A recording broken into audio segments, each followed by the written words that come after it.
What does it say about an elite sniper unit when an old mess hall cook has to fix their math 20 shots fired, 20 missed targets?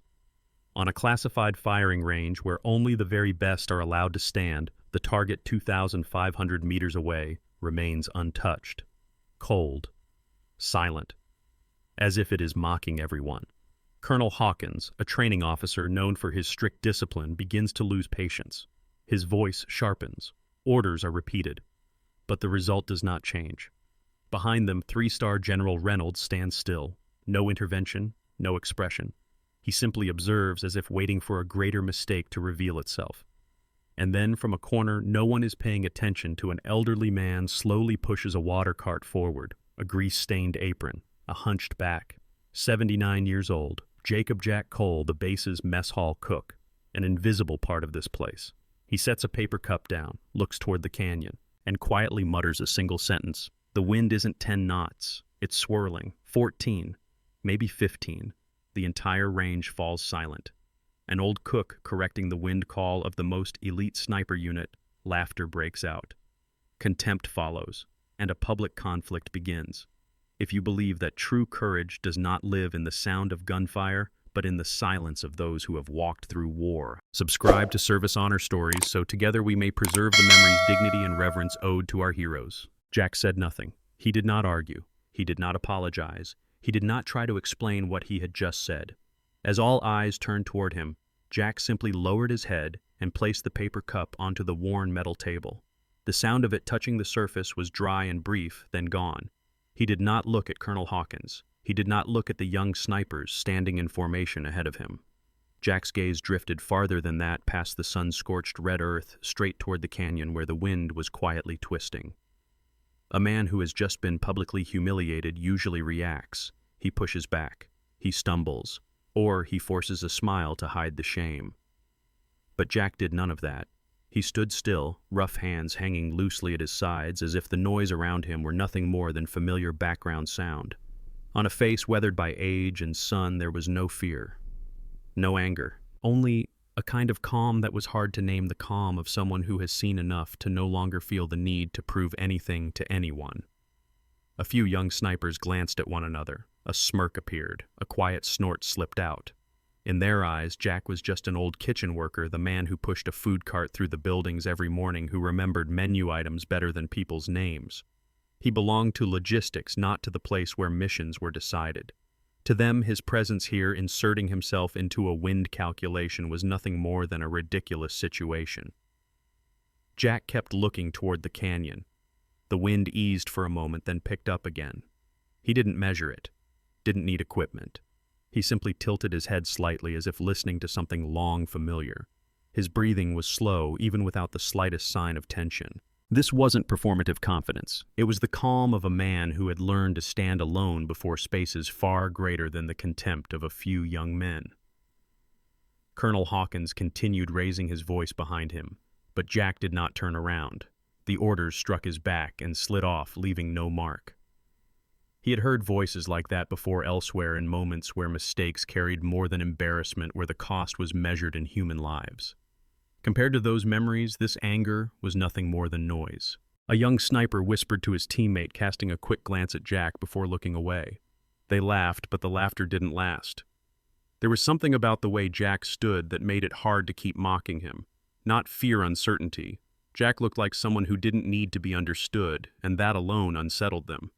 General Reynolds remained where he was silent. He watched Jack a second longer than usual. Not the dirty apron, not the hunched back, but the stillness around the man. A stillness that did not resist, did not beg, did not lower itself, only existed steady amid the chaos of wounded egos. Jack shifted his foot slightly to avoid the sun. A small, natural movement. He still hadn't said another word. His silence was not surrender. It was an answer without sound, an answer that some things do not need to be argued because they will reveal themselves in time.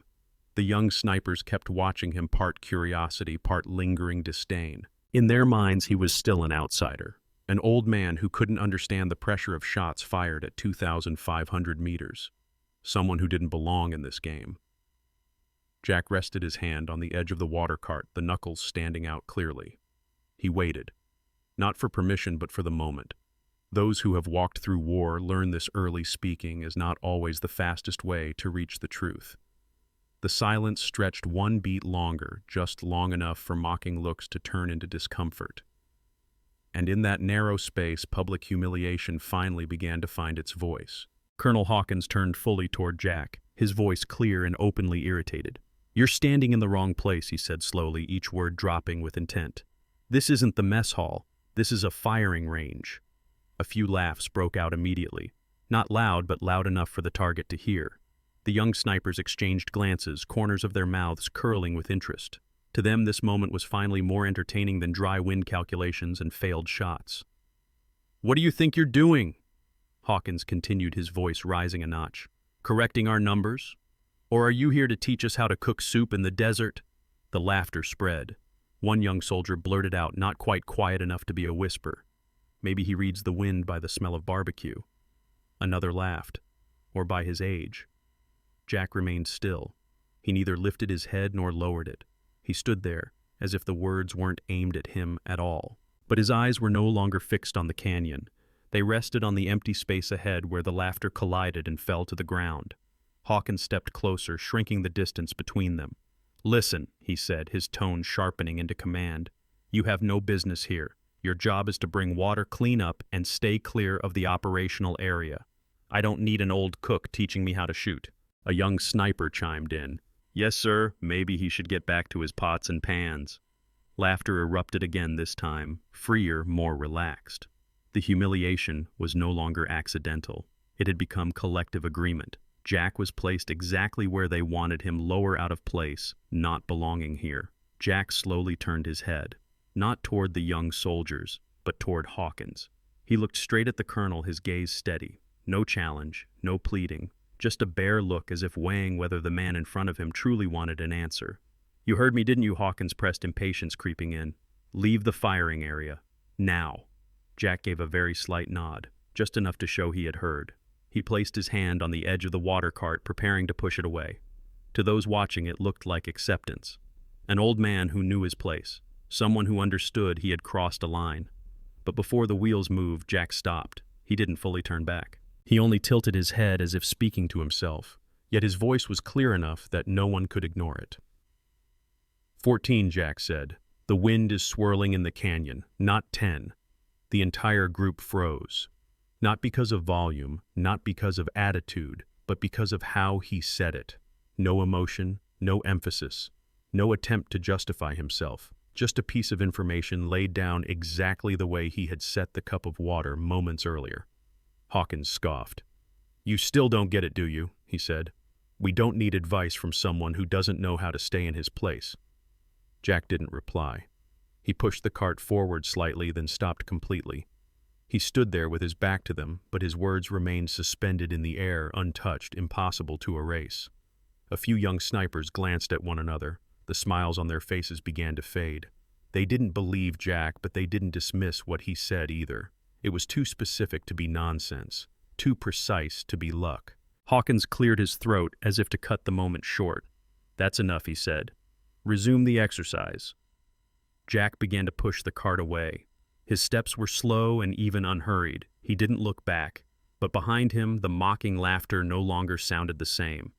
In its place crept a quiet discomfort, as if something hadn't been insulted in Jack, but in the confidence of those who had laughed. And in that very moment when the humiliation seemed neatly closed by a simple order, power began to shift, silently signaling an escalation no one there would be able to control. General Reynolds raised his hand. Not loudly, no extra words, just a brief gesture enough to cut through every remaining sound in the air. Colonel Hawkins was about to speak again, then stopped short. The young snipers fell silent as well, as if they had unknowingly crossed a line they hadn't even realized existed. Reynolds stepped forward. He didn't look at the line of snipers first. His gaze settled on Jack. He studied him carefully. Not the stained apron, not the dust-covered shoes, but the way Jack stood, feet planted firmly, weight evenly balanced, his back slightly bent but never collapsing, his breathing steady and slow, unhurried, his eyes neither evasive nor defiant. They were the eyes of someone accustomed to waiting not for opportunity, but for the right moment. Reynolds saw it, and he didn't ask. "What's your name?" Reynolds said. "Jack Cole, sir," Jack replied. His voice was low and clipped, carrying no emotion with it. Hawkins turned toward them. "Sir, this really isn't necessary," he said quickly. "He's not on the roster. This is a firing range. Not," Silence Reynolds cut in. "Just one word. No emphasis needed." Hawkins froze. He was used to giving orders, but he was also used to recognizing when authority was no longer his. Reynolds turned back to Jack. "You said the wind is swirling," he said. "What are you basing that on?" Jack didn't answer immediately. He looked toward the canyon again just as before. "On the wind," he said, "and where it changes direction." A few quiet breaths were heard behind them. No longer laughter, but confusion. Hawkins shook his head, trying to keep his voice measured. "Sir, with all due respect, this is a weapons testing platform. We can't allow a civilian." Reynolds turned fully to face Hawkins. "Your team missed 20 shots," he said slowly. "If this platform is as perfect as you claim, then where does the remaining fault lie?" Hawkins couldn't answer right away. 1 second passed, then another. The young snipers lowered their eyes, avoiding the general's gaze. Reynolds turned back to Jack. "Are you willing to try?" he asked. Jack nodded. No hesitation, no excitement. Just a nod, as if the question had always been part of the natural order of things. Sir Hawkins almost burst out. "I object. If he damages the equipment, if there's an incident, if he misses," Reynolds said evenly, "he leaves this base today. No argument." Hawkins held his breath. "If he hits," Reynolds continued every question about this sniper team's training capability, "I will ask you." The air seemed to freeze. Hawkins stood there, jaw clenched tight. He understood exactly what those terms meant. This was no longer about an old kitchen worker. This was professional honor, reputation, a career. Sir Hawkins said quietly, "He has nothing to lose." "We do." Reynolds looked at him. "No," he said. "It's the opposite. And precisely because you think that I want to see this through." Jack stepped forward slightly. No one asked him to. No one guided him. He moved as if that position had always belonged to him. The young snipers instinctively parted to either side, not because they were ordered to, but because they no longer knew where they were supposed to stand. Reynolds watched every step, not fast, not slow, no sign of someone trying to prove anything. Only familiarity, as if Jack had walked into situations far heavier than this many times before. "You get one shot," Reynolds said. "No adjustments, no second attempt." Jack nodded again. "One is enough," he said. No one laughed anymore. The mockery from minutes earlier had dissolved, replaced by something else. The sense that everything was slipping beyond the familiar frame. That this was no longer a routine training exercise, but a moment where power was quietly changing hands from rank to experience, from loud voices to silence that carried weight. And when Jack stopped at the designated position, everyone understood that this story was about to cross a point of no return, where the truth would no longer need any explanation at all. Jack stepped into the designated position. No one offered further instruction. No one repeated the rules. But in that very moment, something in his body changed. The familiar stoop of age disappeared. His shoulders dropped firm and settled. His weight distributed evenly, naturally, as if every joint remembered exactly where it belonged. The slowness of old age fell away, replaced by something else, focused, quiet, absolute. The space around him sank into silence. Not the forced silence of command, but the kind that forms on its own when everyone realizes they are standing before a moment that cannot be interrupted. The young snipers held their breath. No one whispered anymore. No one laughed. The mockery from minutes earlier vanished, leaving behind a void that was hard to name. General Reynolds said nothing. He only watched. Colonel Hawkins stood rigid behind him, jaw clenched tight. He no longer voiced objections, not because he agreed, but because he understood that any words now would be meaningless. Jack took in a very light breath, then let it out. His breathing slowed to the point of being nearly invisible. Hands rough from years of kitchen work now held something they had never forgotten. No tremor, no wasted adjustment. Just a short, precise sequence of movements executed like reflexes etched deep into the body. A young sniper swallowed hard. "He doesn't look like he's trying," he whispered. No one answered. Jack didn't look around. He didn't seek acknowledgement. He didn't care who was watching. All of his attention narrowed to a single point far away, the place 20 previous shots had failed to reach. He waited, not for a command, but for a moment brief, fragile, exact. The kind impatient people miss. The kind only those who have lived long enough with wind, with distance, with the cost of a mistake can recognize. 1 second passed, then another. "What is he doing?" a quiet voice asked from behind. Jack didn't respond. Then he pulled the trigger. The sound was clean and decisive, no hesitation, no test shot, just one. No one spoke. Time seemed to stretch across the next few breaths, all eyes locked in the same direction. A young sniper started to call it out by instinct, then froze mid-syllable. "Hit," he said, his voice breaking. Dead center. The target 2,500 meters away was no longer intact. The impact sat squarely in the middle. No drift, no luck, no room for doubt. Silence returned, but heavier this time. Jack released his grip. He stood upright. He didn't raise his hands. He didn't turn to look behind him. He simply stepped back once as if he had just finished a familiar task. "Done," he said, calmly. No joy, no challenge. No one clapped. No one cheered. No one remembered the jokes from before. Colonel Hawkins stood, frozen color draining from his face. He couldn't find the words. Every justification he had offered moments earlier had collapsed. General Reynolds remained silent for a few seconds longer. He looked at Jack, then at the target, as if confirming what everyone had just witnessed. When he finally spoke, his voice was lower than usual. "You didn't shoot to prove anything," he said. "You shot because you knew." Jack didn't answer. He only gave a slight nod, as if the statement weren't praise but an obvious truth. The young snipers stood there stunned. In their eyes, contempt was gone, replaced by something else. A delayed realization that they had just witnessed something not found in manuals, not built into equipment, and not learned through confidence alone. The truth had been set down among them. No explanation required, no argument needed. It stood on its own, supported entirely by the result. And just as the range was still struggling to find its voice again, a small detail on Jack's arm began to draw General Reynolds' attention, opening the door to a deeper truth that no one there was ready to face yet. General Reynolds stepped closer. His gaze settled on Jack's right arm, where the rolled-up sleeve after the shot had not yet been pulled down. There an old scar was exposed. Not large, not recent. A warped scar shaped almost like a scorched star carved deep into the flesh in a way that only wounds from war ever leave behind. Reynolds froze. "That scar," he said quietly, his voice dropping. "Do you know what it looks like?" Jack looked down at his arm. Then very slowly he pulled the sleeve back down, an old familiar reflex. "An old accident," he replied. "A long time ago." Reynolds didn't take his eyes off him. "No," he said. "That wasn't an accident. No one around them understood what was happening." Colonel Hawkins frowned. The young snipers exchanged confused looks.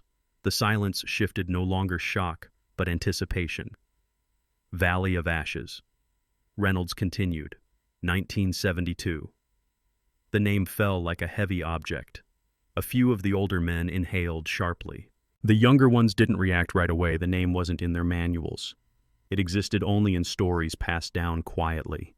Stories told when people believed the next generation would never face such moments again. Jack didn't respond. His expression didn't change. "There was a sniper," Reynolds said, slowing his voice. "A man officially listed as missing. No body recovered, no confirmation of death. Only this: after that operation, he vanished." Hawkins turned toward Reynolds. "Sir, what does this have to—" "Everything," Reynolds cut in. He turned back to Jack. "That sniper," Reynolds continued, "was believed to have held a ridgeline for 3 days. Alone. No resupply. No support. Just to cover the evacuation of the wounded." A young sniper swallowed. 3 days, he asked quietly. Reynolds nodded. 3 days. And more than 40 men survived. He paused. "They called him a ghost," Reynolds said, "because no one ever saw him withdraw. They only knew that whenever the enemy advanced, they fell." Jack turned half a step away as if he didn't want to hear the rest. "You've got the wrong man," he said. "I'm just a cook." Reynolds stepped closer. "My father was there," he said. The entire space froze. "He was wounded," Reynolds continued. "He couldn't retreat on his own. He told me that for 3 nights straight he heard shots coming from the same direction. Precise. No excess. No waste. And because of those shots, he lived to come home." Reynolds looked directly at Jack. My father said the sniper had a star-shaped wound on his right arm. Jack was silent for a long time. Then he exhaled a heavy breath as if releasing something he had carried for far too long. "The war is over," he said. "Those people shouldn't have to remember more." "But they do," Reynolds replied. "And they lived." He straightened. His voice was no longer that of a general running a training exercise. It was the voice of a son.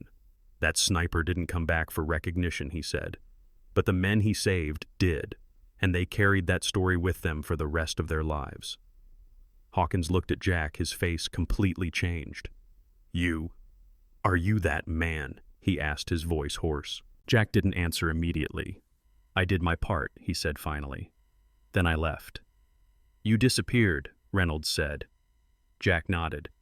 "There are people who, if they remain as symbols, will never find peace." No one laughed anymore. No one doubted anymore. In the eyes of the young snipers, arrogance was gone, replaced by a slow, irreversible realization. The man they had mocked was not just a skilled marksman.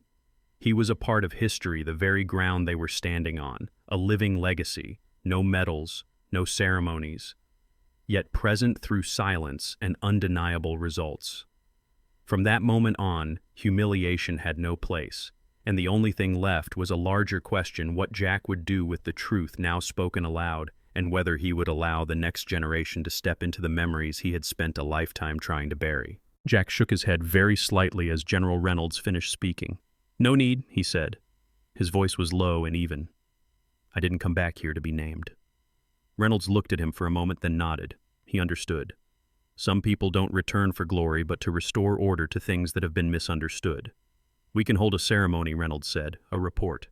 Official recognition. The record." "Please don't." Jack interrupted, not harshly. "The men who stayed behind didn't get ceremonies. I don't want to stand in for them." Silence spread, but this time it wasn't heavy. It carried something else: respect. Jack turned to the young snipers. His gaze didn't probe or judge. It was direct, like an elder looking at those about to walk a road he had already traveled. "I stayed in the kitchen because no one dies there," he said. "The loudest sound is a pot hitting a pan. And if I do my job well, everyone eats." A young sniper opened his mouth to speak, then stopped. "You think war is technique," Jack continued. "That if you study enough, shoot enough, you'll control everything. That's not how it works." He paused, looking toward the canyon. "War is chaos. The wind shifts. The numbers are wrong. Equipment fails. And when that happens, what saves you isn't your ego, it's your ability to listen." Reynolds stepped back half a pace. He let Jack speak, not because of rank, but because this was a lesson no manual ever finishes writing.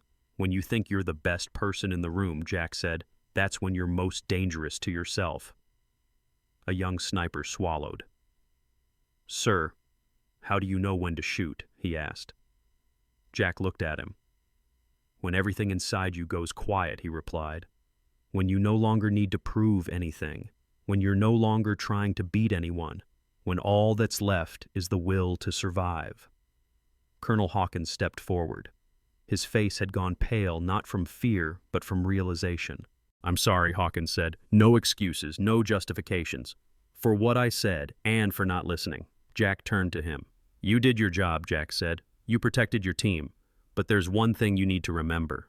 Hawkins nodded, waiting. "Silent people aren't always ignorant," Jack said. "Sometimes they just know too much." Hawkins lowered his head, not as protocol, but as someone who had just learned something he should have known long ago. Jack turned back to the young soldiers. "You're going to fire many more shots," he said. "Some will hit, some will miss. Don't let the hits make you forget the misses." He rested his hand on the water cart. "If you still want to learn," he continued, "I'll teach you, not to make you legends, but to bring you home." Reynolds stepped closer. "You'll stay?" he asked. Jack nodded. "I'm already here." A few of the young snipers stood a little straighter. No one spoke loudly. No one showed excitement. But in their eyes, something had changed, humility beginning to replace hollow confidence. Jack pushed the water cart away slowly. No one stopped him. No one called out. Those standing there understood they had just been given something more valuable than praise, a lesson in survival passed on not through command, but through forgiveness. And from that quiet, compassionate silence, a new order began to take shape, one where value does not live in loud words but in what is preserved and carried forward into the days that follow. Jack did not leave the base after that day. He wasn't given a title, nor did he wear a new name badge. But starting the very next morning, the young snipers began arriving earlier on their own. They stood a little straighter. They spoke less. And when Jack walked in, no one saw him as the man who pushed the water cart anymore. He became an instructor in his own way. Jack didn't lecture. He didn't begin with theory. He simply asked them to observe. Observe the wind. Observe the silence between two breaths. Observe themselves before pulling the trigger. His lessons had no titles, no manuals, but every word carried the weight of things paid for with lives. If you hear noise inside your head, Jack said, don't shoot. The young snipers remembered that, not because it was an order, but because they had witnessed the consequences of not listening. A few months later, the unit was deployed on a Black Ops mission. There was no send-off ceremony, no speeches, just brief nods before departure. Jack stood there, hands clasped behind his back, his expression calm. "Come back," he said, "all of you." They did. Not a single life was lost. In the mission report, Jack's name did not appear, but in internal conversations and decisions made under extreme conditions, his name surfaced in a simple phrase: "Do it Jack's way." Jack continued his routine. Mornings he trained. At noon he worked in the kitchen. In the afternoons he sat with the young soldiers answering questions when they truly needed answers. He never spoke of his feats. He never revisited the old years. But the scars on his body were present every day, reminders that every lesson has a cost. Jack lived into old age in that quiet. When he passed the base, did not make a spectacle. But that day, everyone he had trained was there. They stood in formation. No one laughed. No one talked. The military rites were carried out fully, precisely, without excess. The flag was folded with care. Young hands, once trembling when they first arrived, now held each movement steady. A young sniper whispered to his teammate, "He never said he was a hero." The other replied softly, "Because he didn't need to." After the service, the rifle Jack had used on that defining day was placed in a position of honor. Not to boast, but to remind. Beneath it, a short inscription, plain and unadorned: "Impossible is just a word used by men who miss." Those who passed by stopped to read it. Some were young, some had seen much, each understood the words in their own way, but all shared one understanding: truth does not need to be shouted, it only needs to exist. Years later, Colonel Hawkins still mentioned Jack during his first training sessions with new officers, not as a warning but as a reminder of humility. "Listen before you give orders," he would say, "and never underestimate the quiet ones." General Reynolds retired carrying with him the story of the man who saved his father and then quietly became the guardian who ensured future generations made it home safely. He didn't call it a legend. He called it a responsibility passed on. Jack left no children behind, but he left something else: a standard, a way of existing in a loud world without raising one's voice, a legacy that lives not in medals but in people who know when to pull the trigger and when to lower the rifle. Service honor stories. We remember the quiet heroes. If this story makes you believe that honor and kindness never retire, please share this video and subscribe to Service Honor Stories so that none of their memories are ever forgotten.